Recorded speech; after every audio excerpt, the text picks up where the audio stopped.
Hello friends, welcome to my channel. இன்றைக்கி என்ன பார்க்க போகிறோன்னா ப்ரௌனி தான்.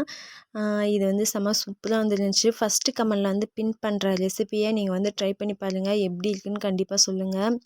ஆக்சுவலாக உங்ககிட்ட வந்து ஒன்று கேட்கணும், இல்லை சொல்லணும். என்னென்னா லாஸ்ட்டு 10 டேஸாக வந்து கொஞ்சம் காலில் அடிபட்டதால் எந்த ஒரு கேக் ஆர்டருமே எடுக்கவே இல்லை.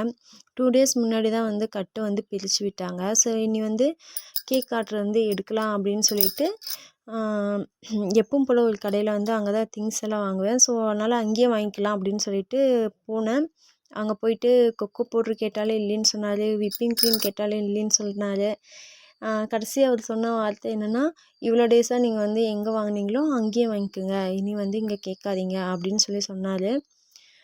எனக்கு என்ன சொல்கிறதுனே தெரில. நான் காலில் அடிபட்டுருச்சுன்னு சொல்லிவிட்டு எந்த ஒரு விளக்கமும் நான் கொடுக்கவும் இல்லை, நான் எதுவுமே பேசலை. ஏன்னா அவர் சொன்ன வார்த்தை எங்கே வாங்குனீங்களோ அங்கே வாங்கிக்கோங்க அப்படின்னு சொன்னது தான்.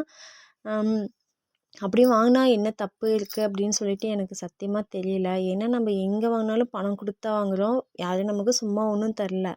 ஸோ பணம் கொடுத்து நம்ம வாங்கும்போது நீங்கள் எங்கே வாங்குறீங்களோ அங்கே வாங்கிக்கோங்க, இத்தனை நாளாக எங்கே வாங்குனீங்களோ அங்கே வாங்கிக்கோங்க அப்படின்னு சொன்னது தப்புன்னு எனக்கு தோணுச்சு. நான் எதுவுமே பேசலை. நான் எதுவுமே பேசாமல் வந்துட்டேன். ஸோ நான் ஏதாவது பேசியிருக்கணுமோ அப்படின்னு சொல்லிட்டு எனக்கு இப்போ வரைக்கும் தோணிகிட்டே இருக்குது.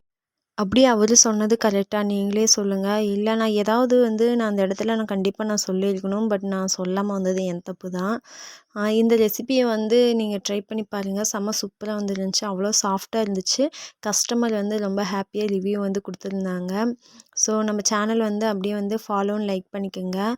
இந்த ரெசிபி வந்து நான் ஃபஸ்ட்டு கமெண்டில் வந்து பின் பண்ணுறேன். ட்ரை பண்ணி பார்த்துட்டு எப்படி இருக்குன்னு சொல்லுங்கள். அவ்வளோ சூப்பராக வந்துருந்துச்சு. ட்ரை பண்ணி பாருங்கள்.